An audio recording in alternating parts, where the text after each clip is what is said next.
7 de la mañana, 2 minutos. Hola, ¿qué tal? Muy buenos días. Gracias por amanecer con nosotros acá en Vélez por la mañana. Me encanta que estemos juntos, que tengamos la oportunidad de amanecer nuevamente. Hoy es miércoles 3 de diciembre de 2024. Tenemos una mañana llena de noticias en instantes.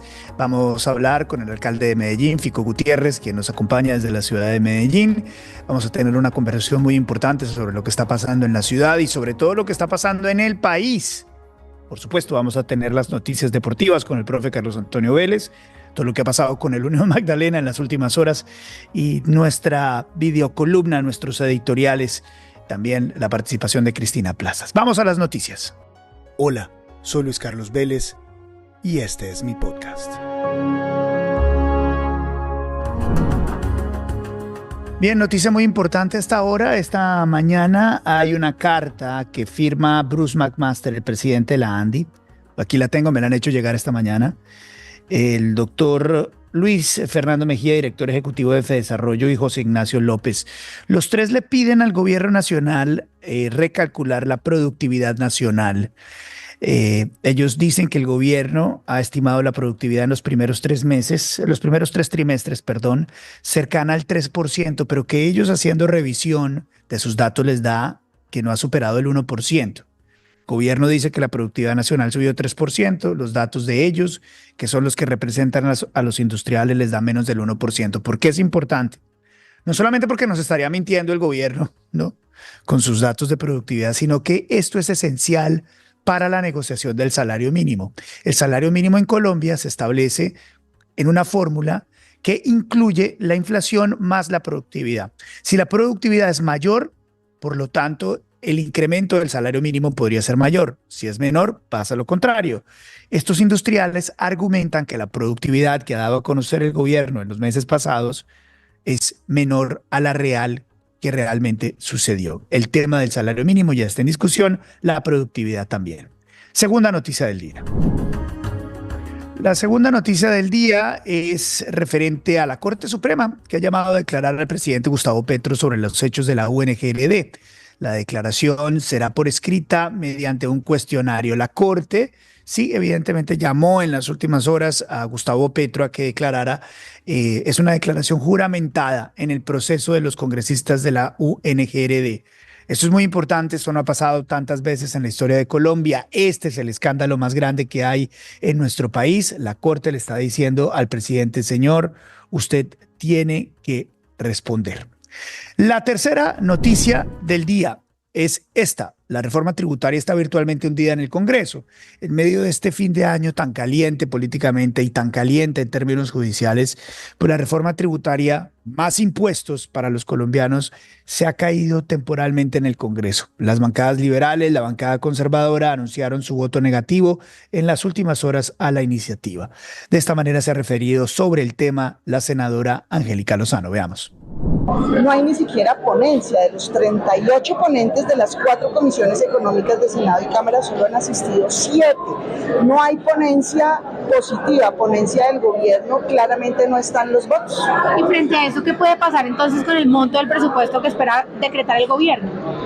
Tiene que decretarse como lo presentó inicialmente, 523, y el 1 de enero emitir un decreto que suspenda gasto o recorte de gasto. Entonces el decreto está en el... Más gasto, más recorte de gasto es lo que tiene que hacer el gobierno, porque no le están aprobando sus presupuestos, porque la matemática no le sale bien, porque no calculan los impuestos, etcétera, etcétera. Desastre, desastre económico el de este gobierno. Y la última noticia muy importante para tener en cuenta esta mañana: varios aeropuertos del país están experimentando tardanzas operativas. Esto principalmente por una manifestación que están realizando los empleados de Migración Colombia. Ellos argumentan que necesitan más gente para trabajar. El flujo de migrantes a nuestro país es enorme. Hay una gran cantidad de gente que está llegando, hay una gran cantidad de gente que está saliendo y no tienen la suficiente cantidad de personas que trabajen. Eso es lo que se están quejando los señores de Migración Colombia. Trabajan horarios extenuantes, es supremamente difícil para ellos y piden ayuda. Por supuesto, si nosotros como Colombia queremos dar una mejor imagen a las personas que vienen, pues lo primero que tenemos que hacer es demostrarles que somos eficientes en el Estado. Migración Colombia es un trabajo impecable siempre y necesitan ayuda. Esto es lo que dicen los líderes de su sindicato que nos mandaron este mensaje esta mañana. Veamos. Muy buenos días, Luis Carlos y toda tu amable audiencia. El día de hoy queremos contarles qué está pasando en Migración Colombia. Migración Colombia hemos iniciado unas acciones en procura de convocar al gobierno nacional a materializar el diálogo que por casi 2 meses hemos venido adelantando en perspectiva de una mejora salarial, en perspectiva de realizar un fortalecimiento de Migración Colombia. Hoy queremos aclarar que no se inicia ni un paro ni una huelga. Hoy lo que estamos haciendo es haciendo uso riguroso de la guía de control migratorio. Y para el efecto, lo que invitamos es a la ciudadanía a solidarizarse con el movimiento sindical, porque esto es para poder contar con la capacidad instalada y el talento humano para brindar un mejor servicio. Oye, Señor Luis Carlos, buenos días. Por otra parte, quiero contextualizarlo de qué es lo que estamos pidiendo en software. Nosotros en este momento la acción la tenemos que hay 3 puntos específicos que son de vital importancia para nosotros, son cruciales. El primero es una bonificación económica para los funcionarios de Migración Colombia que resuelve el tema salarial. Esta bonificación ya está aprobada, ya hay el dinero, solamente es poner de acuerdo a los actores para que hagan el decreto y de esta manera se materialice ese beneficio que es una necesidad latente para los funcionarios. Por otro lado, tenemos la solicitud de que se firme el decreto de ampliación de planta. Es un decreto que lleva año y pico ahí, en un escritorio, que no han puesto unas firmas porque ya está el decreto hecho, ya está la planta, está todo listo. Y son 544 funcionarios a nivel nacional que serían de vital importancia para desconexionar este aeropuerto, por ejemplo. Y un tercer punto, que es la ejecución de un estudio de reingeniería de la entidad y que el gobierno nacional se comprometa que terminado este estudio va a asegurar los recursos para implementarlo con carácter inmediato. Ese es Jason Mesa del Sindicato de Trabajadores de Migración Colombia. Ojalá resuelvan el problema. Son trabajadores honestos, necesitan una mano del gobierno. 7:09, vamos a la entrevista. Este podcast es una presentación especial de IES. Imagina lo extraordinario, tecnología e innovación que protege su hogar. www.ieswindows.com. Ingrese a www.ieswindows.com. Quiero saludar a esta hora al señor alcalde de la ciudad de Medellín, al doctor Fico Gutiérrez. Alcalde, es un placer tenerlo en el programa. ¿Qué tal? Buenos días. Hombre, Luis Carlos, muy buenos días. ¿Cómo estás? Alcalde, me encanta saludarlo. Se ve muy bonita Medellín ahí detrás, mucho árbol. Hombre, mucho más bonito que los árboles que tengo yo aquí atrás. No, mucho verde. Usted sabe que Medellín, y estamos en un plan de reverdecimiento muy fuerte a través de todos los corredores verdes, también Luis Carlos, y cada vez vamos poniendo la ciudad más bonita. ¿Cómo está Medellín, alcalde? Hombre, mire, Medellín es una ciudad espectacular. Yo siempre he dicho que lo mejor de Medellín es la gente.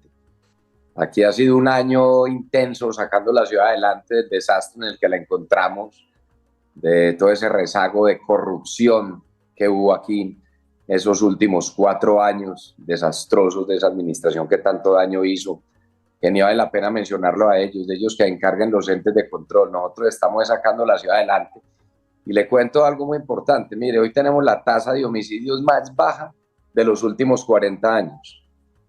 Hoy estamos en homicidios por debajo de ciudades como Washington, Miami, Filadelfia y muchas ciudades de América Latina. Tenemos una tasa proyectada de 10 homicidios por cada 100.000 habitantes a diciembre, al 31 de diciembre, cuando la media nacional está por encima de 24 puntos. Entonces, cuando uno lo mira en todas las áreas, Medellín va mejorando, todavía falta mucho, hay que seguir apretando duro en muchos temas. En la economía vamos creciendo porque volvió la confianza, volvió la articulación entre el sector público, el sector privado, las universidades. Las cifras que muestra el DANE la semana pasada es que tenemos la tasa histórica más baja de desempleo, con 7.9 puntos. Medellín y área metropolitana, gracias a la reactivación de muchas actividades económicas en la ciudad. O sea, estamos trabajando juntos, estamos sacando la ciudad adelante. Como decís vos también, Medellín bonita, poniéndola bonita, que vuelva a ser esa tacita de plata. Son muchos retos, Luis Carlos, pero diría vamos bien. Justo hoy tengo el informe de rendición de cuentas. Son retos muy importantes y vienen cosas muy buenas para Medellín. Y lo que yo diría, el mensaje es, el país lo sacamos adelante desde las regiones. El aporte que estamos haciendo desde las regiones, alcaldes, gobernadores, ejecutando esos planes de desarrollo, eso tiene que ser el ánimo que dé para que podamos sacar el país adelante desde las regiones, Luis Carlos. Alcalde, usted habla de la tasa de homicidio más baja en 40 años, la tasa de desempleo de 7.9%, que es baja, muy baja. Eh, ¿Cómo ha logrado esto, alcalde, en tan poco tiempo? Mire, Luis Carlos, aquí hay una estrategia dura en contra de las estructuras criminales. Hoy el 40% de los homicidios son relacionados entre estructuras criminales. Le seguimos dando duros golpes en articulación con policía, con fiscalía, pero al mismo tiempo seguimos avanzando en todos los programas sociales. Eliminación del riesgo para jóvenes que entraron a estructuras criminales, que tengan la oportunidad, muchos de salir, otros que iban a entrar que ni lo hagan, oportunidades reales. Y eso se da con tecnología, se da con control y con articulación entre todas las entidades. El papel que juega la fiscalía, el papel que juega el ejército, el papel que juega la policía y la administración municipal. Esa tasa es muy importante. Mire que es la primera vez que tenemos más muertos por accidentes de tránsito en Medellín que por homicidio, lo cual es un problema también. Pero mire cómo en la medida que mejoramos algunos temas, cómo hay otros que se van develando. Entonces hay que hacer más esfuerzo en el tema de accidentalidad vial, de cultura ciudadana y muchos de esos. Aquí hay que seguir dando ese combate en contra de las estructuras criminales y la gente tiene derecho a vivir tranquila. En disminución de hurtos, por ejemplo, reducción del 34% no es suficiente. Como no es suficiente la reducción de homicidios. Yo siempre he dicho que la única tasa aceptable en homicidio es 0, porque se trata de la vida. Y lo mismo cuando la ciudadanía todavía reclama más seguridad, la gente tiene razón. Entonces hay que seguir trabajando. Y el tema de empleo es muy, muy clave, Luis Carlos. Es el 97% de los empleos los generan los empresarios. Entonces, claro, hay otros que odian las empresas, hay otros que odian a los empresarios. Todo lo contrario, nosotros queremos a la empresa, nosotros queremos a los empresarios, trabajamos de la mano de ellos. Mi visión del Estado es muy clara, es el sector público tiene que generar las condiciones para que el sector productivo pueda generar empleo. Le pongo ejemplos. Una de las actividades que más viene creciendo los últimos meses y que nos ha permitido disminuir desempleo ha sido el tema, por ejemplo, de construcción. Solo en el área metropolitana desatrancamos 100 proyectos que llevaban 2 años y medio atrancados por gestiones ambientales. Eso va a generar una inversión de 3.2 billones de pesos. 37 proyectos estratégicos en Medellín. Viene la modificación del plan de ordenamiento territorial. Entonces, aquí nos volvimos a juntar con FENALCO, FENALCO, la ANDI, todo el intergremial, todos los sectores productivos y empezamos a mirar cómo ayudar a generar más empleo. La gente necesita ese empleo, Luis Carlos. No existe mejor política social que la generación de empleo. Entonces, falta mucho. El desempleo juvenil, por supuesto, todavía marca por encima de 2 puntos, entonces ahí vienen más esfuerzos, pero yo estoy seguro, y las últimas mediciones de los últimos 6 meses nos muestran cómo vamos con tendencia a la baja. Y eso que no hemos arrancado las obras más importantes en infraestructura, en una especie de política contracíclica para detonar la economía, que van a ser 6.3 billones de pesos de inversión en infraestructura física, en los nuevos colegios, en los nuevos escenarios deportivos, el arreglo de la malla vial, las grandes obras de ciudad. Van a generar 180.000 empleos los próximos años. Toda esa dinámica es lo que yo llamo ese círculo virtuoso que nos permite avanzar. Problemas siempre hay. Pues yo digo que desde que la gente tenga oportunidades, tenga empleo, nuestros niños y nuestros jóvenes tengan educación, y vamos eliminando barreras como el hambre y otras, yo estoy seguro que vamos avanzando. Pero la clave es muy sencilla, todos trabajando juntos, echando para el mismo lado, no hay otra. Y así alcalde, esta es una lógica, y además que la aplaudo, y lo primero que tengo que decir es que me encanta Medellín, extraño mucho no poder ir tanto a Medellín como quisiera. Pero esta lógica que usted tiene, alcalde, es una lógica contundente. Además, con los ejemplos que usted da y con los números que usted da, 97% de los empleos que hay en la ciudad son generados por el sector privado y son generados por los empresarios. Y el Estado debe ser uno, conceptualmente, que usted lo dice muy bien también, que permita que genere las condiciones para que la actividad económica se realice de la mejor manera posible. Esa lógica, ¿por qué no la tienen la mayoría de los políticos? ¿Por qué hay políticos que piensan que no, que el Estado tiene que ser el que maneja todo, que hay que ir en contra del empresariado? ¿Por qué hay gente que no la tiene tan clara, alcalde? O de pronto tienen claro es cómo destruir el país. Es que yo digo, esto debería ser tan sencillo de entender como que todos jalando para el mismo lado permitimos que la economía se mueva, permitimos que la gente tenga empleo. Hay otros con unas teorías muy trasnochadas, que lo único que generan es regresión, que lo único que generan es que el país haga que la economía no crezca, que no mejoren los indicadores de seguridad. Lo que genera eso es que se pierdan empresas, se pierdan empleos. Yo digo, qué difícil hay de entender que definitivamente cada quien tiene que hacer lo que le corresponde, que tiene que haber una administración pública transparente, que tiene que generar las condiciones. Y hay otros, pues que usted va viendo cómo lo hacen todo el día, es cómo acaban con las empresas, tanto públicas como privadas, que eso es lo otro. Mire cómo van acabando empresas grandes y grandes compañías. Aquí es donde yo vuelvo e insisto en algo, Luis Carlos. Uno ve el escenario nacional y uno ve lo que vienen haciendo y vienen generando caos permanente. Destruyeron la salud, el sistema de salud, que no era perfecto, pero era uno de los mejores sistemas de salud, por ejemplo, de América Latina. Para mejorar el sistema de salud no había que acabarlo. Y no lo hicieron mediante una ley que no lograron aprobar. Lo hicieron ahogando financieramente a las EPS y ahora a las prestadoras de servicios de salud, clínicas y hospitales públicas y privadas. Es un desastre, pero hay que recomponer el modelo en algún momento, porque Colombia no se va a acabar. El mensaje que yo siempre doy es, aquí tiene que haber un cambio real y que se dé ojalá muy pronto, y que nosotros tengamos la oportunidad de recuperar el país entre todos. Mire cómo han acabado, por ejemplo, con la seguridad, cómo han acabado mientras se fortalecen todos los grupos criminales, ELN, Clan del Golfo, disidencias FARC, porque aquí no hay paz total, aquí lo que hay es una entrega total del territorio a las estructuras criminales a nivel nacional. Y se han fortalecido todas las estructuras criminales, estamos nadando en coca, estamos nadando en minería ilegal, en ilegalidades, y se fortalecen, pero al mismo tiempo se fortalecen las fuerzas militares, al mismo tiempo se fortalecen el ejército, al mismo tiempo se fortalecen la policía. Entonces uno mira la economía, mira Ecopetrol. Entonces, Luis Carlos, a ver, uno puede dedicar a hacer los paralelos, pero casi que lo importante es cómo sacar a Colombia adelante desde las regiones. Mire las cosas buenas que están pasando en Barranquilla, mire las cosas buenas que están pasando en Bogotá, mire las cosas buenas que están pasando en Cali, lo que está pasando en Bucaramanga, lo que está pasando en Cartagena, lo que está pasando en Manizales. Cómo las elecciones de octubre del año pasado marcaron una tendencia de hacia dónde debe ir el país. Y creo yo que eso es lo que va a pasar justamente en ese 2026 para que se genere ese cambio real, pero teniendo claro de qué lado tenemos que estar. Un Estado que genere las condiciones. La gente necesita empleo, los niños y los jóvenes necesitan educación, necesitamos un buen sistema de salud, necesitamos seguridad. Eso es lo que yo veo y lo que yo creo. Sí. Y en medio de este despelote que hay, yo sigo siendo optimista. En medio de un despelote como esto, yo sigo siendo optimista de que entre todos vamos a sacar el país adelante. Hay una cosa que sí es cierta, alcalde, y es que sobre todo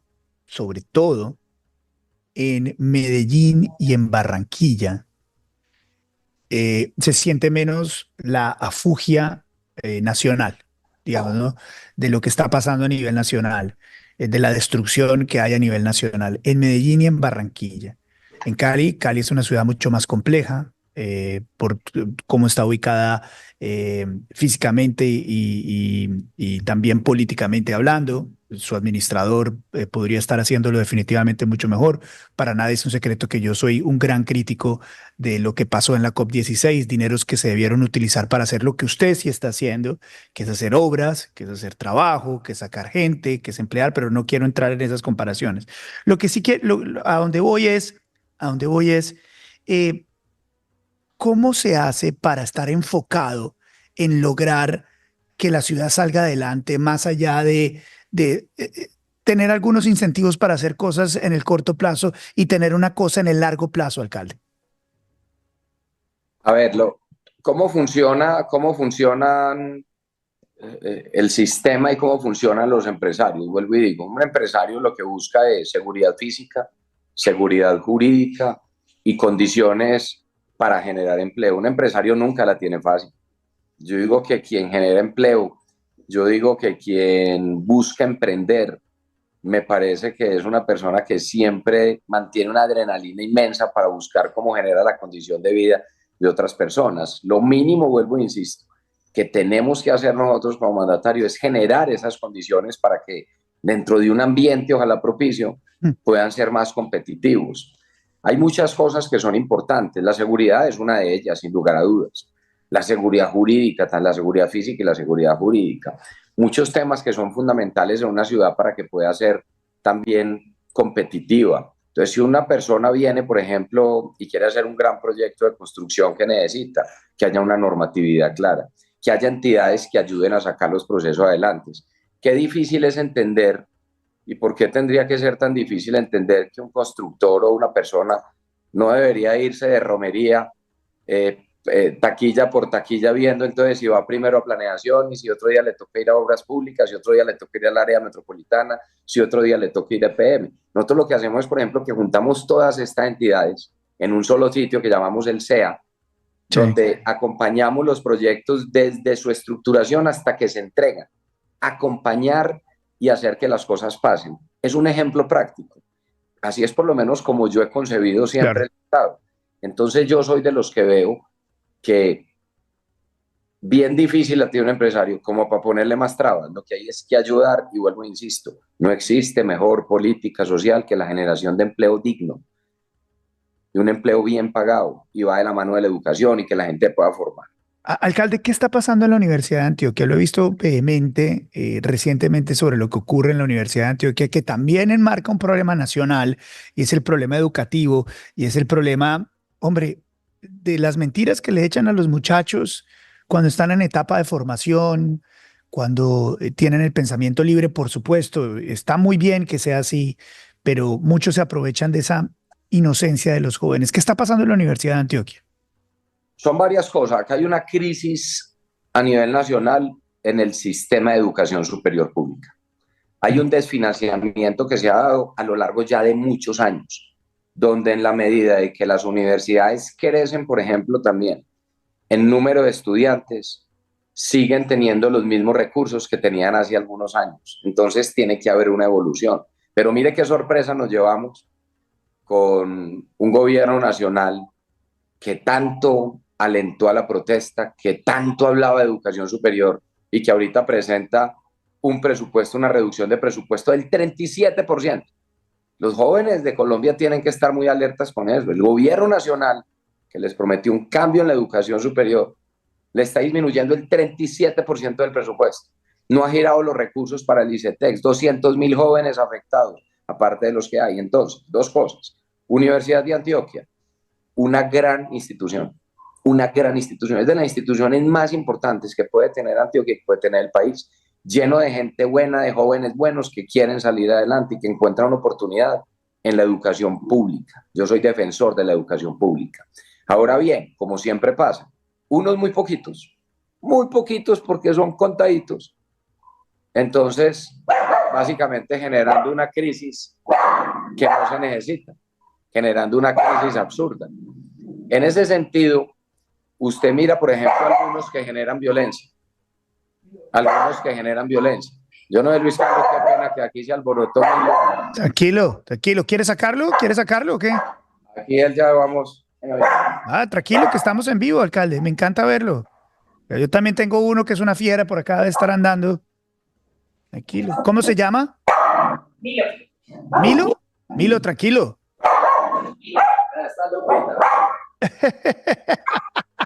Acá son dos, ¿ve? Acá son dos. Vea, está Lupita, la niña de la casa. Salchichita, nosotros tenemos dos salchichitas. Esta es Lupita. Y el otro loco que está ahí abajo es Milo. Entonces, Luis Carlos. El tema de la Antioquia. Sí. El tema de la Antioquia cuando uno mira este tema, mire por ejemplo lo que pasó antier, que eso no representa realmente a todos a los estudiantes ni a la mayoría. Es una minoría que hace un daño inmenso. Entonces, con la excusa de la protesta social, salen 10 tipos disfrazados, salen 10 tipos encapuchados y salen de la universidad de manera cobarde, corriendo, y llegan a una estación de Metroplus y tratan de prenderle fuego. Y llegan a un centro comercial y tratan de incendiar el centro comercial. Dígame eso que tiene de protesta social. Eso simplemente es flagrancia y un delito y hay que capturarlos. Esa organización es una organización radical que corresponde al nombre de Bloque Negro Revolucionario. Yo le he dado instrucciones claras a la policía de que actúen sobre esas personas y que dejen de hacer daño, pues son una minoría. Sí. Entonces acá hay un tema que yo quiero decir, Luis Carlos, para hablar sobre esto, y es, miren, una cosa es la protesta social, otra cosa muy diferente es el vandalismo, es la violencia y es el terrorismo. La protesta social se respeta, pero lo que no podemos permitir en el país, que nos quieren empezar a repetir la dosis de lo que hicieron hace algunos años, es empezar con ese llamado que están haciendo a las calles, que es absurdo además que lo hagan, que no representa la máxima dignidad en términos de representación política en el país, llamando al caos permanentemente. Yo hago esa advertencia. Nos quieren repetir la dosis de violencia que hubo hace unos años y eso no se puede permitir. Una cosa es la protesta social pacífica que hay que garantizar, otra cosa muy diferente es la violencia a la que quieren llevar a nuestras ciudades. Creo que Milo se emberracó cuando usted empezó a hablar de ese bloque de gente mala en la Universidad de Antioquia. Sí, Carlos, son muy poquitos, hombre, son muy poquitos. Pero usted los mencionó y Milo se metió en emberracada, alcalde. Acá, este Milo, estos perros como locos, hombre. Acá hay 2 perritos que tienen de vecinos que eso arrancan y despiertan y empiezan a ladrarse también y arrancan de uno. Pero bueno, aquí ya salieron. Alcalde, estoy viendo acá el chat mientras usted habla y me quedó una frase de la gente que lo quiere mucho, que lo sigue, que lo respeta, que lo admira. Y dicen, escuchando a Fico, se da cuenta el daño que nos hizo el petrismo en las elecciones pasadas. El daño que nos hizo el petrismo en las elecciones pasadas. Cuando usted ve todo lo que está pasando hoy a nivel nacional y lo reflexiona con su campaña política, ¿qué siente? No, mire, yo viví la campaña presidencial, Luis Carlos. ¿Y qué hicieron ellos permanentemente?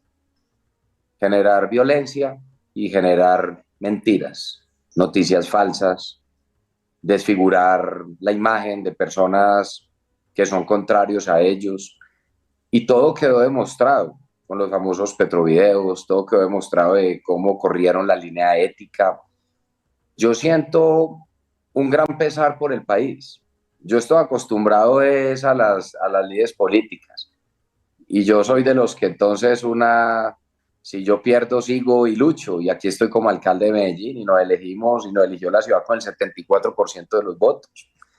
Y asimismo la ciudad eligió la mayoría de los alcaldes y gobernadores contrarios al gobierno nacional. Yo siento una ciudadanía desengañada de un cambio que nunca llegó. Por el contrario, el país sí cambió, pero para empeorar. Mire los escándalos de corrupción, mire los presupuestos y la ejecución. Hay ministerios que tienen el 1% de ejecución. Vergonzoso, ¿dónde está la plata?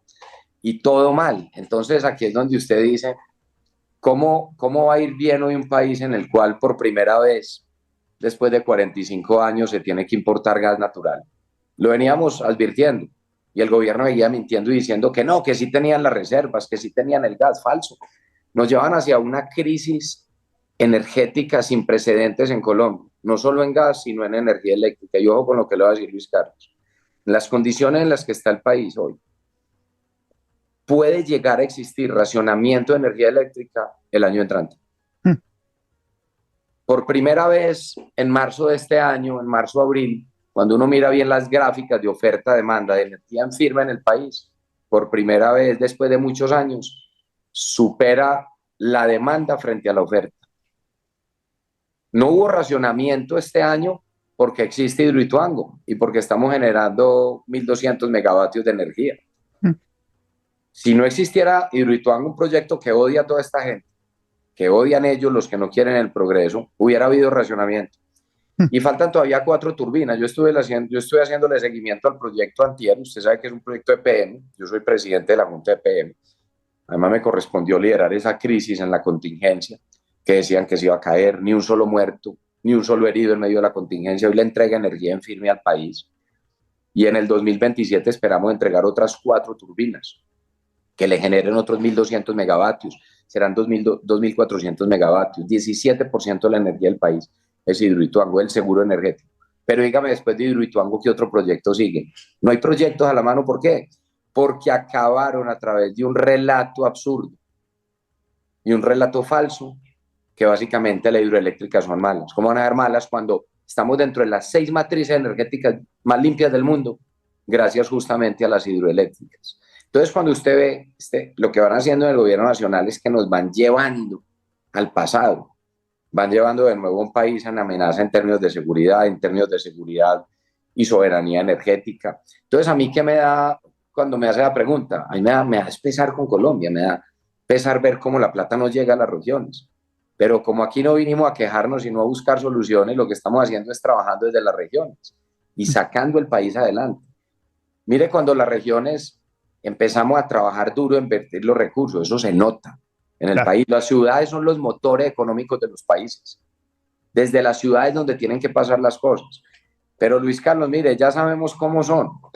No los va a cambiar. Es más, yo les voy a decir una cosa. Eso no tiene cómo mejorar. Cada vez van a ser peores, cada vez son más codiciosos, cada vez se alían con más corruptos, cada vez hacen las cosas peor, cada vez quieren generar más odio. ¿Qué tenemos que hacer nosotros? Hacer todo lo contrario a lo que hacen ellos. Unir la ciudadanía, mantener los valores. Hay mucho en esas luchas ideológicas, que la izquierda, que la derecha, que el centro. Muchas veces las ideologías dividen, en cambio los valores unen. Trabajemos por lo menos alrededor de los valores ciudadanos, alrededor de los valores democráticos. Eso es la lucha. Entonces yo aquí no ando peleando todo el día que si izquierda, que si centro, que derecha. Yo no. Yo aquí es, ¿qué necesita la gente? ¿Necesita educación? Necesita educación. ¿Necesitamos arreglar las vías? Vamos a arreglar las vías. ¿Hay que sembrar más árboles? Vamos a sembrar los árboles. Vamos a dar la alimentación a nuestros niños, vamos a combatir el hambre a través del programa Cero Hambre. Vamos a darle. Eso es lo que hay que hacer. Trabajar mientras otros destruyen. Y le están copiando mucho, no solamente la ciudadanía, sino también le está copiando el distrito, la ciudad, que le acaba de aprobar ese presupuesto de 10.9 billones. Hay una frase de todo lo que le he escuchado, la anoté aquí, que me ha encantado y que es la premisa para la siguiente pregunta. Usted dice, si yo pierdo, sigo y lucho. Yo pierdo, sigo y lucho. Me lo dijo ahí, referente a la campaña pasada. Para las personas que hemos perdido recientemente como yo y que tienen que construir, es una gran lección. Y me queda y la anoto y la subrayo. De la campaña anterior, mirando hacia el futuro, ¿qué fue lo que aprendió? No, muchas cosas, muchas cosas. Seguramente hay errores y hay que siempre hay que corregir y mirar adelante.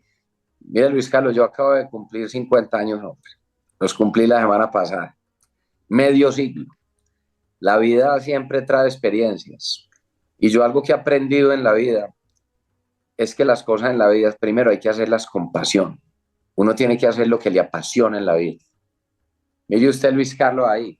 Hoy estamos aquí juntos. Aquí cada uno hace en la vida y la gente logra éxitos es cuando hace lo que lo apasiona y lo hace bien y lo hace con convicción. Seguramente uno puede corregir muchas cosas, pero uno lo que nunca puede perder es el ímpetu. Uno lo que nunca puede hacer es perder esa pasión por hacer las cosas. A mí me mueve esto, más que la política, a mí me mueve es el servicio ciudadano. Entonces yo siempre tengo eso. Pero a ver, Luis Carlos, muchas cosas que uno habría hablar de reflexión. ¿Qué daño hacen muchas personas y muchos sectores políticos que algunos tratan de rodear campaña y lo que terminan es volviendo las tóxicas? Uno ve lo que pasa hoy, por ejemplo, en el Congreso. Qué tristeza. El país no va a salir adelante de que tenga un Congreso de esas características. y pueden volver, entonces puede haber una nueva elección de Congreso, pero si llega la gente simplemente a extorsionar gobiernos o a dejarse corromper por gobiernos nacionales, pues simplemente vamos a seguir en la misma dinámica, que si cada que aquí hay que aprobar un proyecto, les tienen que dar cupo indicativo, les tienen que dar coimas, les tienen que pasar sobres, como está pasando en este momento, dígame cómo va a cambiar el país. Entonces son muchos aprendizajes, yo actúo por convicción, pero si uno pudiera decirle algo a los jóvenes, Luis Carlos, viendo su experiencia, viendo la nuestra, la de otros, que nunca hay un camino perfecto, es imposible. Yo aprendí una cosa hace muchos años, mire, a uno lo preparan muchas veces, y las mamás especialmente, cuando uno va a emprender un proyecto, entonces le dicen a usted, siempre como la tolerancia a la frustración, ¿cierto? Mucho Mm. cuidado, yo me acuerdo desde chiquito que le decían a uno en la cara, bueno, dale, pero ten en cuenta que de pronto eso no sale bien, como te van preparando siempre para saber perder. Lo preparan uno mucho en la vida para saber aceptar la derrota, eso está bien y eso hay que hacerlo. Pero ¿sabe qué es más importante en la vida? Aprender a saber ganar.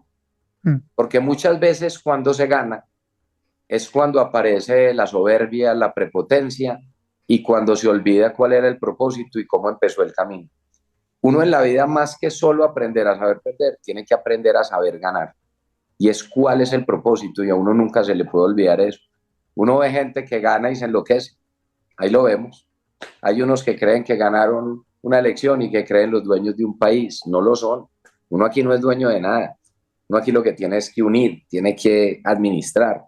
Pero vienen muchas experiencias para el futuro. Para mí volver a ser alcalde, Luis Carlos, es un orgullo inmenso. Mire, alguien me decía en la campaña, cuando yo tomé la decisión de volver a aspirar a la alcaldía, me decía, pero usted cómo le ocurre, después de tener un escenario nacional, haber sacado más de 5 millones de votos, en vez de esperar la campaña a la presidencia, ¿por qué se va a ir para Medellín si usted ya lo fue? Y yo dije, porque es que no hay mayor valor que poder servir desde donde sea. Y para mí servir desde lo local hoy es aportar al país, y hay momentos de país. Y para mí no es una obsesión el tema nacional. Si yo puedo aportar estos años, estos 3 años siguientes de Medellín, lo voy a seguir haciendo con toda la convicción y con todo el amor por mi ciudad y por mi país. Eso es lo que yo hago todos los días. Y hay retos, y no todo es perfecto, y yo soy un ser humano que puedo cometer errores, pero tengo una diferencia, yo acepto cuando cometo un error.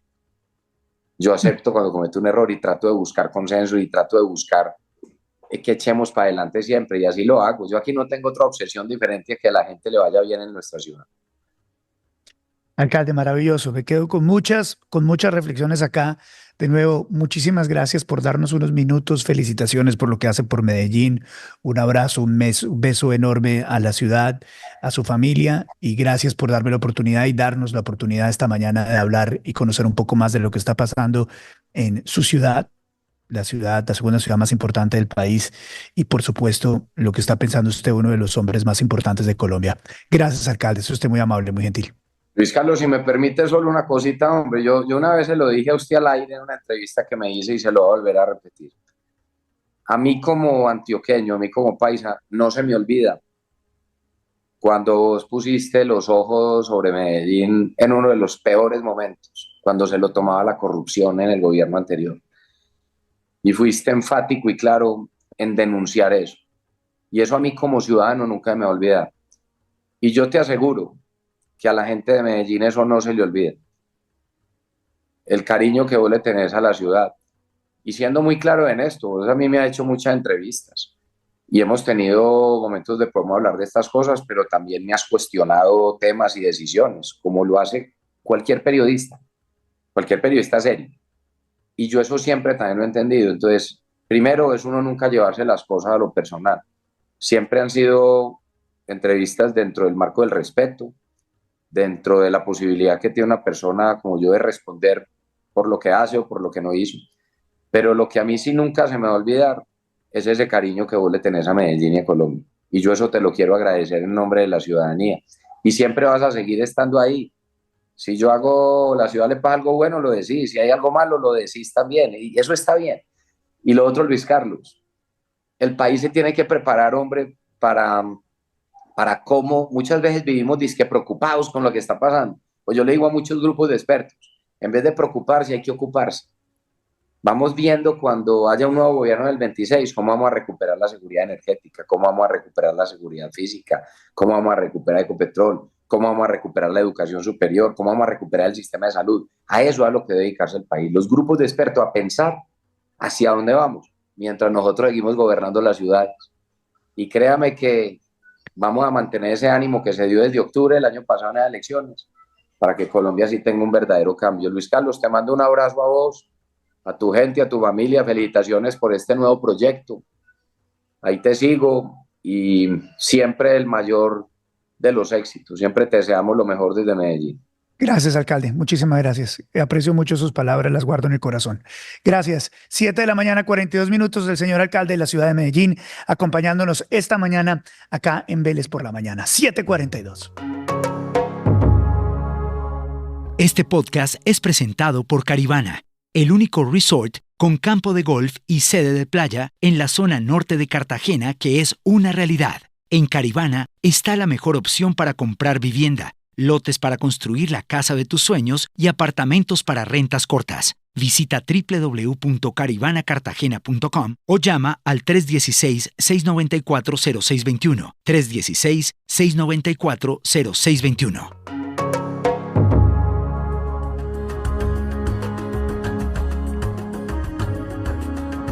Lo que no sabías hoy con don Julio César Iglesias. Julio, ¿cómo estás? Buenos días. Hola Luis Carlos, buenos días, ¿cómo andas? Oye, ¿qué tal esa entrevista con Fico? La Muy está chévere. sacando el estadio de Medellín, la verdad. No hay Muy nada que chévere, hacer, la verdad. Muy chévere. Me gusta también el fondo que tiene hoy Luis Carlos. Plantas. Sí, está mejor que la pared que tengo acá en la casa. Sí, sí, está muy chévere, me gusta ver verde, como el del alcalde de Medellín. Es que Medellín es espectacular, Sí. de ciudad tan hermosa. ¿Verde porque usted es hincha de Nacional o qué? ¿O del No, Cali? no me ofenda Ah. de esa manera, Luis.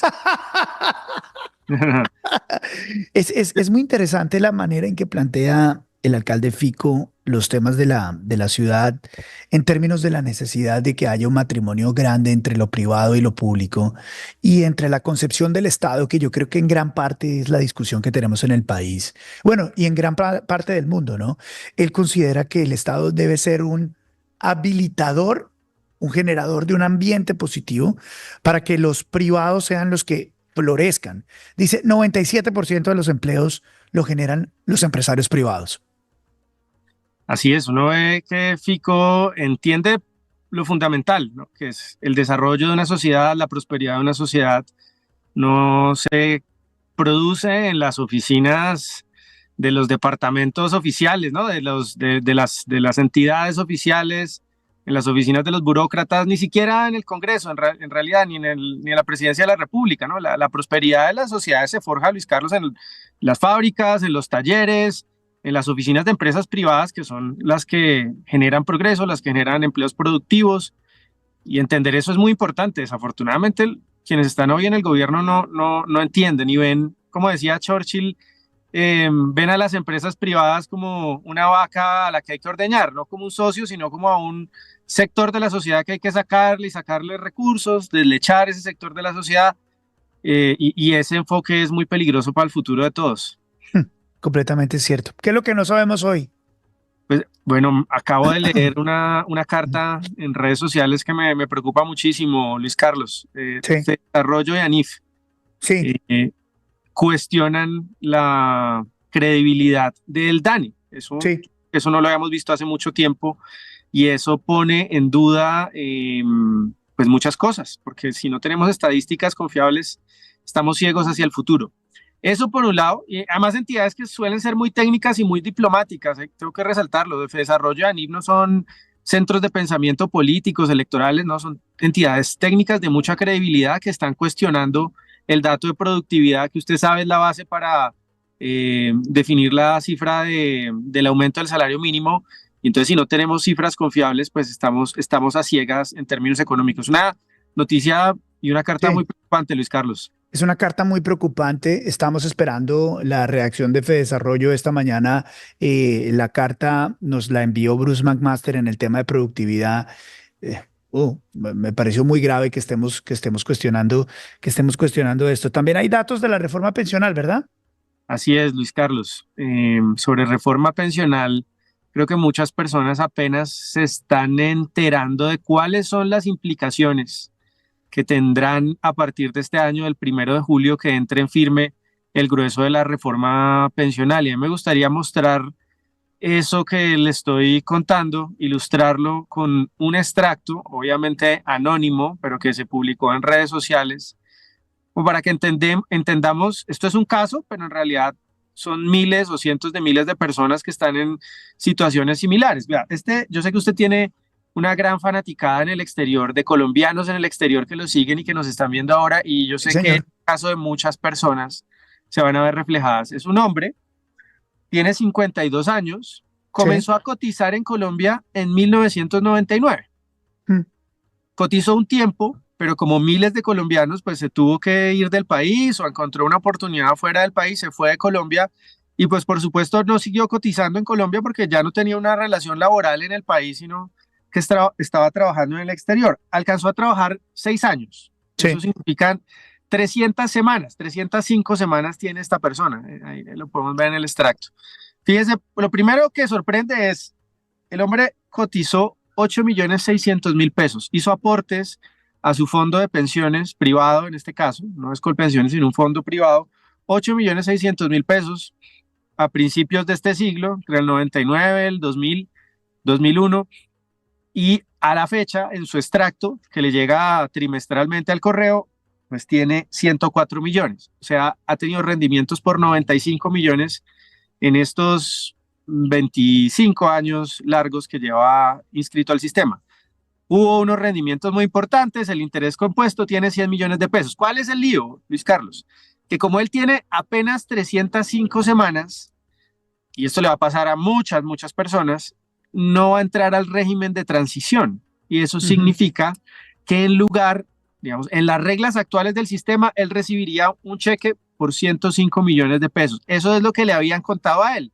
No completó las semanas de pensión, no alcanzó a llegar a una pensión en Colombia, pero le van a devolver su plata, que son 105 millones de pesos. Sí. Pero la reforma pensional le dice, no señor, no, usted no tiene derecho a ese cheque al llegar a los 62 años, sino que le voy a entregar a partir de los 65, ojo al dato, o sea, no es a los 62 como en la ley 100, en el sistema anterior, sino 3 años después, le voy a entregar mensualmente en goteritas ese saldo, ¿no? En lo que llaman una renta vitalicia. Eso, pues, claramente para la mayoría de personas no es un buen negocio. Pues si le habían prometido que si no se pensionaba le devolvían la plata, su plata, 105 millones de pesos, ahora le dicen, no señor, le vamos a dar, no sabemos exactamente cuánto, pero algo así como 150, 200, una cifra, pero mensual. Pues claro, eso es un detrimento financiero para la mayoría de las personas. Entonces, ¿esa es la gente que está en el régimen transicional o esa es qué gente? ellos ¿O no la que no quedan, entró? esta persona, ese ejemplo que le estoy contando es de alguien que no queda en el régimen de transición. Wow. Tiene apenas 305 semanas. Y ahí viene la segunda parte del lío, Luis Carlos. Sí. Como no entra al régimen de transición, el régimen de transición, el requisito es que usted tenga, siendo hombre, 900 semanas para julio de este año. Pues tiene 300, no va a llegar de ninguna manera a las 900. Sí. Hay una gran lista de, digámoslo claramente, estafadores o personas maliciosas que le están diciendo a la gente, no, usted sencillamente, para evitarse ese problema que le estoy contando y para que le entreguen su cheque y no se lo difieran en cómodas cuotas a partir de los 65 años, y para poder entrar al régimen de transición, compre semanas. Entonces, ese asunto de comprar semanas, usted pone una plata, se la da al gobierno y le completan las semanas para el régimen de transición, se está prestando para mucha desinformación y muchas decisiones erradas, porque no existe el asunto de comprar semanas, existe un mecanismo que tiene el gobierno para que usted, si el empleador que usted tenía no le cotizó esas semanas, porque hay empresas que tuvieron dificultades, no le cotizaron las semanas, usted pueda completar su historia laboral, pero no es como, oiga, yo simplemente deseo comprar semanas. Muy peligroso y mucha gente está cayendo en esa trampa y posiblemente va a perder la plata. Entonces, una alerta para ese caso, para ese tipo de casos, informarse bien y bueno, también hablar sobre las dificultades y las injusticias como la de este hombre, que a pesar de haberle prometido el Estado colombiano que le iba a devolver su plata a los 62 años, ahora le están haciendo conejo con la reforma pensional. Muy buena advertencia, excelente advertencia. Julio, muchas gracias por tu tiempo esta mañana, te mando un abrazo. Gracias, Luis Carlos, nos vemos. Chao. Gracias, nos vemos mañana, hasta mañana. 7:50. Bien, va avanzando la mañana, estamos muy contentos con la cantidad de mensajes que nos mandan. Estoy viendo una infinidad de mensajes que nos llega acá. Están muy contentos con la entrevista de Fico, con lo que nos acaba de contar Julio, con esta advertencia. No me sorprende con la doctora Cristina Plazas. Vamos a hablar de Chocó, doctora Cristina. ¿Qué tal? Buenos días. Muy buenos días, Luis Carlos, y a todos los que nos oyen. Hoy no me sorprende que a pesar de la monumental votación de Petro en el departamento del Chocó, donde obtuvo el 82% de los votos, 82%, Luis Carlos, muchos obviamente esperanzados en un gran cambio, pues ya se sientan totalmente desilusionados. No me sorprende que en enero de este año Petro haya regañado públicamente a su ministra de Vivienda por no haber avanzado en los últimos 2 años en el proyecto del acueducto de Quibdó. Luis Carlos, escuchemos el regaño. A construir igualdad social hasta donde podemos. ¿Cómo es que nuestro gobierno no ha asumido el acueducto de Quibdó? Entonces, ¿qué vamos a esperar hasta que nos vayamos? Y cuando nos vayamos, ¡ay, qué pena! Es que no pudimos. Pues Luis Carlos, mire, tremendo regaño. Y hoy la situación sigue prácticamente igual. ¿Puede creer que solo hasta octubre se asignaron los recursos para la consultoría del Plan Maestro? Por eso apenas están en proceso de contratación. El gobierno Petro tardó 9 meses en asignar recursos para un proyecto que se suponía que era totalmente prioritario para ellos. Pero ¿sabe qué es lo que más rabia me da? En una ciudad donde la cobertura de alcantarillado es del 17% y la del acueducto apenas alcanza el 52%. Mire, según la línea de tiempo planteada, esta contratación estaría lista para finales de febrero o principios de marzo, dependiendo obviamente en cómo va el avance del proceso y las observaciones que puedan surgir. Conclusión, Luis Carlos, la obra del acueducto no se ejecutará en el mal llamado gobierno del cambio. ¿Y sabe qué? No me sorprende que cuando Petro se vaya, simplemente diga, qué pena, es que no pudimos. Doctora Cristina Plazas, qué pena es que no pudimos, sí. Y sobre todo este gobierno que hizo tanta fuerza este gobierno en el tema de Chocó y en el tema de esas regiones del país, no les están cumpliendo a la gente del Chocó. Bien, inteligencia de mercados que tenemos que estar pendiente hoy en el tema económico. Don Felipe Campos, ¿qué tal? Buenos días. Hola Luis Carlos, un saludo a todos. Hoy me gustaría hablar de por qué no hubo fuegos artificiales en los mercados financieros el día de ayer, después de la aprobación de la reforma del Sistema General de Participación, dado que por unanimidad los economistas nos han dicho que esto es muy grave para la senda fiscal del país en el largo plazo.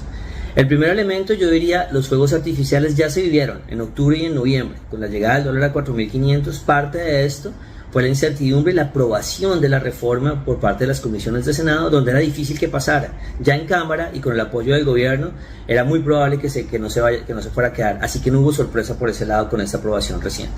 Número 2 es un tema de largo plazo que se implementa en el 2027 y que va a tener 12 meses para la ley de competencias para que sepamos cómo se van a balancear esas responsabilidades entre gobierno central y regiones, así que por ahora es muy difícil plantear una senda fiscal con claridad. Y número 3, y lo más importante, Colombia ya está pagando tasas de interés de país que estuviera como si fuera un país mucho más endeudado de lo que es. Y esto se ve con un ejemplo claramente. Miren, la inflación va a llegar en Colombia a final de año muy cerca del 5%. Y las tasas de financiación del país en el largo plazo en pesos colombianos es del 11%. ¿Cómo se explica esa separación entre el 5 y el 11%? Una parte, la tasa del Banco de la República, que va a llegar con suerte al 9.25. Es una gran parte y por eso se le pide al Banco de la República que entre más rápido puedan bajar ellos la tasa, las tasas de interés en general pueden bajar más. Pero esa distancia entre el 9.25 y el 11% se explica más que todo por temas fiscales, por incertidumbre fiscal. Así que nada hace el gobierno pidiéndole al banco que baje más rápido si no puede aprovechar esa bajada porque hay presencia de incertidumbre en las sendas fiscales, lo cual se vuelve la otra parte importante del rompecabezas. 7:55. Don Felipe Campos, y este sistema de distribución que tanto daño le va a hacer económicamente al país, lo ha dicho hasta el Banco de la República.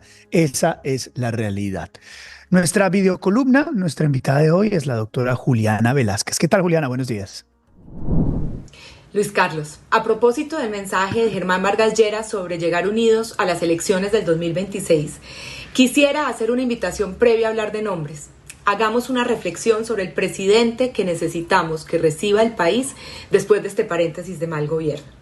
Lo primero es que los colombianos tenemos que entender muy bien la realidad de nuestro país después de la administración del presidente Gustavo Petro. Y esto lo tenemos que entender porque tenemos que ser rigurosos al momento de recibir promesas de campaña que serán muchas y gaseosas.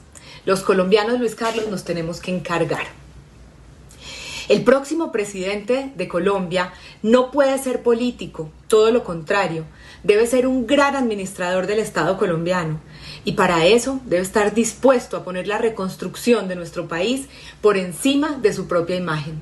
Tendrá que tomar decisiones antipáticas, difíciles y probablemente políticamente chocantes y no le puede importar. Yo, Juliana, quisiera que el próximo presidente se enfocara en 5 cosas. Primero, la seguridad. Nos están matando, secuestrando, extorsionando y robando. Y la seguridad no se recupera con un presidente tibio y temeroso. La seguridad se recupera mirándola de frente y con valentía, fortaleciendo nuestras fuerzas militares y castigando a los criminales, no premiándolos. Segundo, la eficiencia y austeridad del Estado colombiano. El próximo presidente de Colombia debe reducir el tamaño del Estado radicalmente. Yo entiendo los argumentos de quienes afirman que no hay suficientes funcionarios públicos y que por eso crecemos en contratistas y que las necesidades de la función pública son enormes, pero la realidad es que tenemos 300 entidades públicas en Colombia con un sobrecosto de 50 billones de pesos al año y los colombianos no podemos ni queremos seguir manteniendo este gasto público. Tercero, la soberanía energética. El próximo presidente se tiene que tomar el sector minero-energético en serio y con rigurosidad técnica. Colombia tiene unos recursos naturales absolutamente valiosos que nos generan regalías que financian los principales programas sociales del país. Tenemos o teníamos una soberanía energética que nos hace únicos en el mundo y unas entidades claves por recuperar como Ecopetrol. Cuarto, debe trabajar de manera asertiva y democrática con las demás ramas del poder público. Y quinto, por último, pero no menos importante, el próximo presidente debe ser un aliado no vergonzante del sector productivo. Me sueño un presidente que trabaje con nosotros en la creación de riqueza, no en la distribución de pobreza.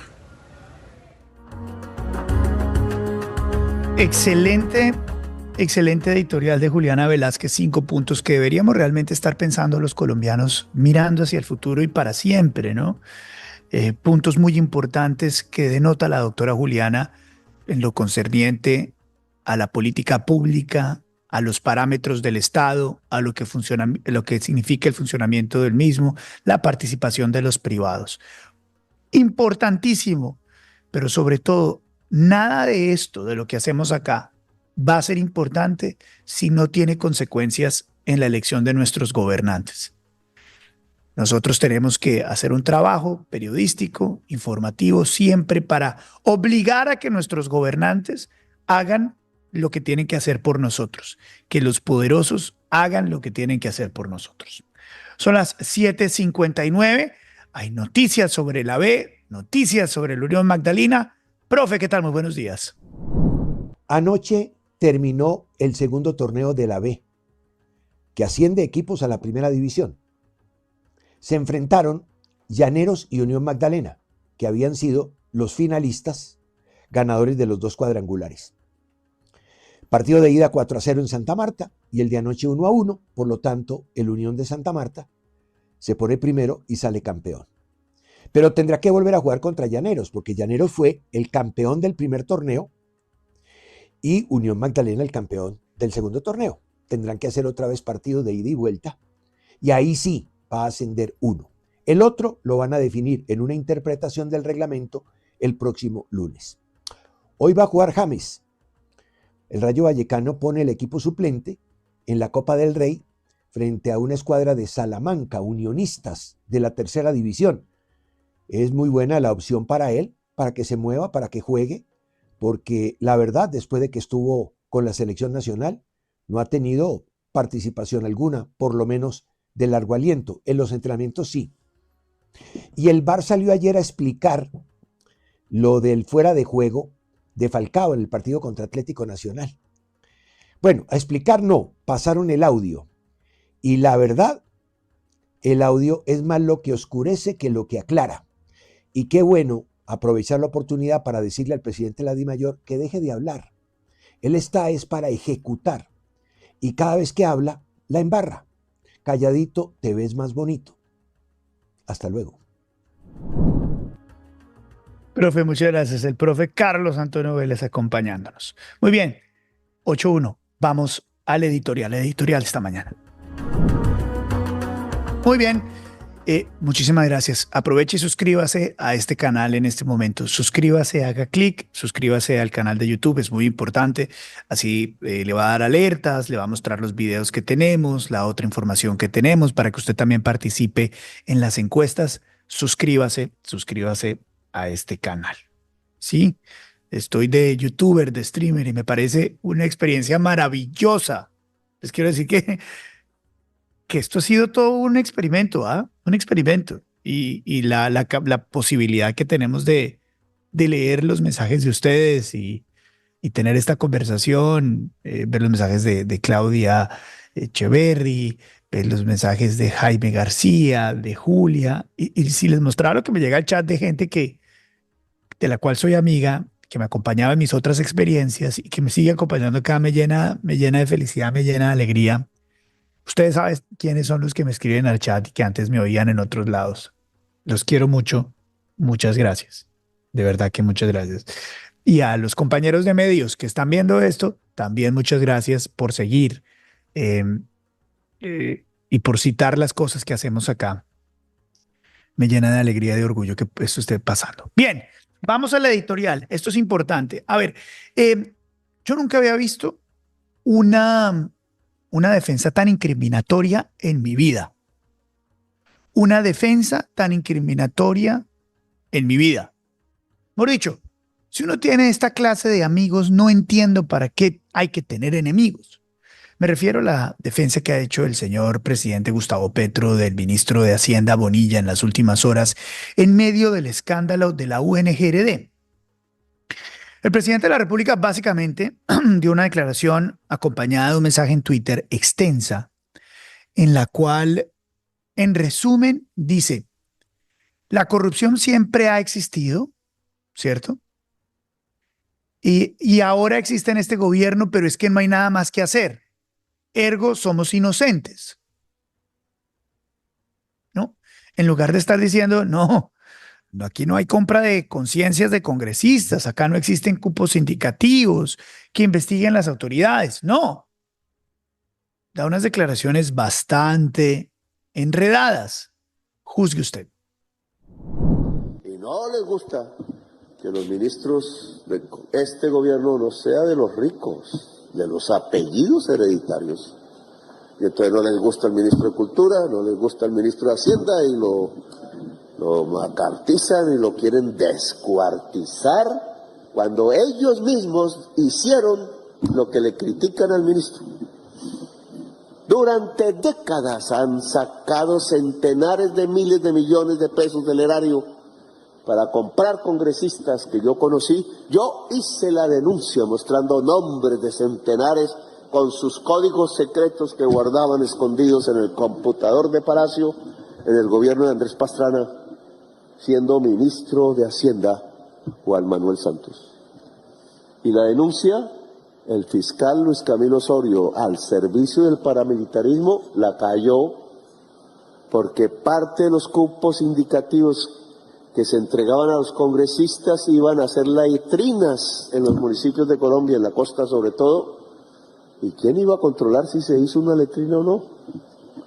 La plata no solo se la robaban, sino que iban a financiar el paramilitarismo en Colombia, para matar pobres, campesinos y desplazarlos para aquí. Entonces, la lógica del presidente es, lo hacían antes y ahora que lo hacen, ahora que lo hacemos, nos critican. Hombre, no, presidente, con todo el respeto y todo el cariño, es que esto no debería estar pasando. No debió pasar en ese gobierno, no debe pasar ahora. Si antes fue delito y lo cometieron unas personas, pues hoy que lo hagan sus personas no significa que no sea delito.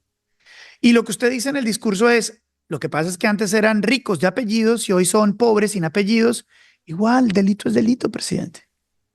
Delito es delito.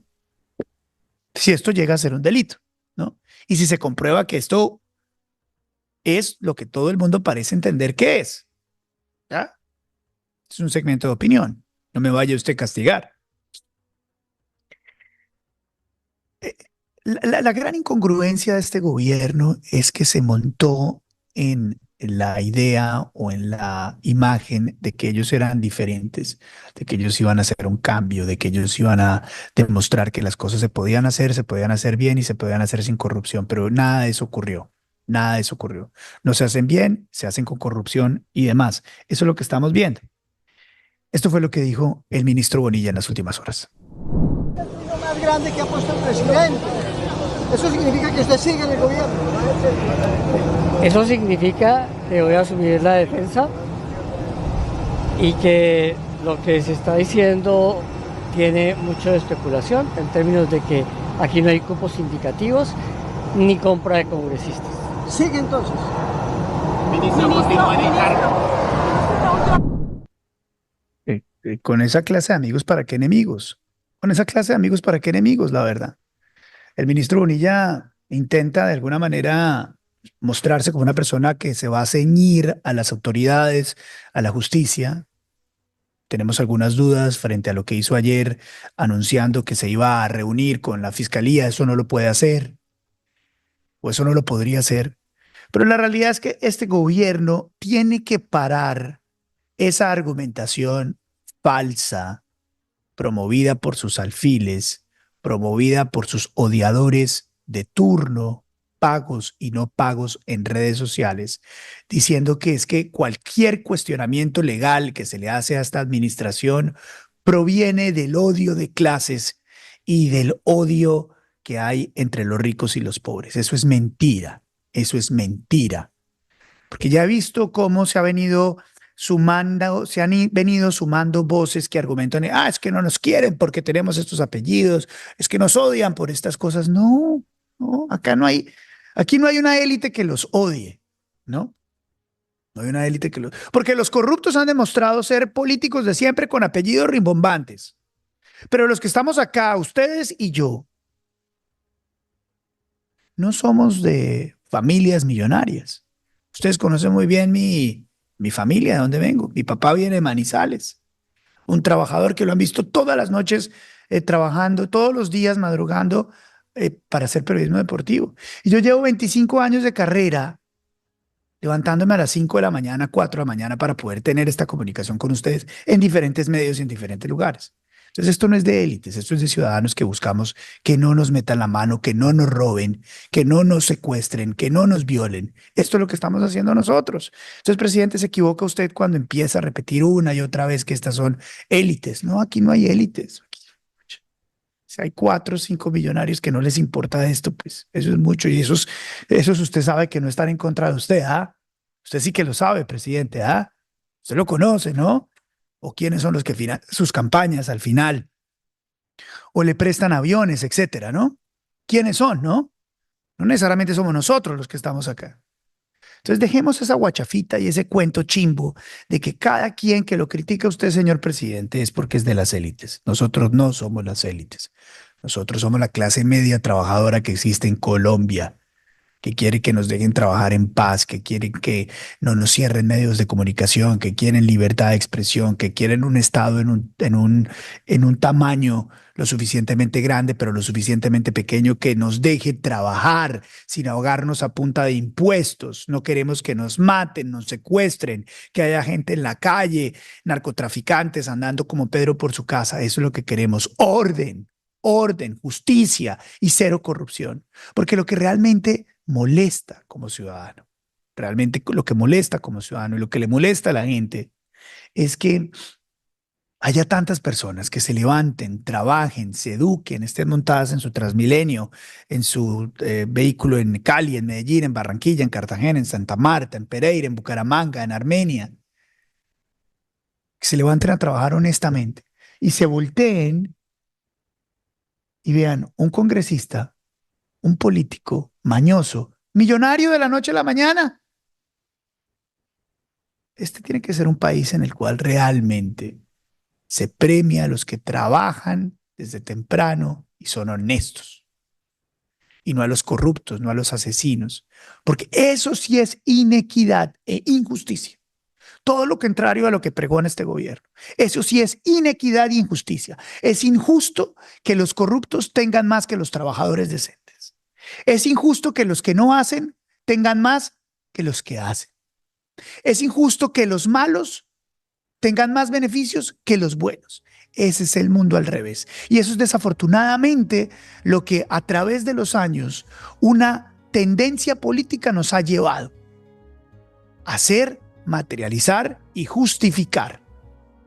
Y hay tanto político que hace eso, tanto político que emana de las huestes de la violencia, del narcotráfico, el terrorismo y pasarle por encima a la ley y a la justicia. Pero esos no son la mayoría. Ustedes no son la mayoría. La mayoría somos nosotros, los trabajadores de bien. Por eso yo soy de los que cree en Colombia, cree en el país y trabaja todos los días por él.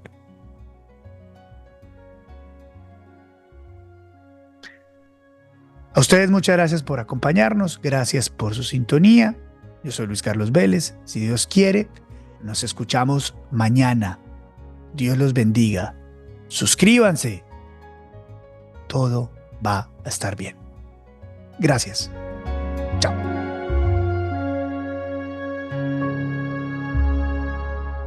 Este podcast es una producción de Visimiria. Producción periodística, Lewis Acuña. Producción de audio, Luis Martínez. Música original, Miki de Narváez. Este podcast es presentado por Caribana, el único resort con campo de golf y sede de playa en la zona norte de Cartagena que es una realidad. En Caribana está la mejor opción para comprar vivienda, lotes para construir la casa de tus sueños y apartamentos para rentas cortas. Visita www.caribanacartagena.com o llama al 316-694-0621. 316-694-0621. Este podcast es una presentación especial de IES. Imagina lo extraordinario, tecnología e innovación que protege su hogar. www.ieswindows.com. Ingrese a www.ieswindows.com.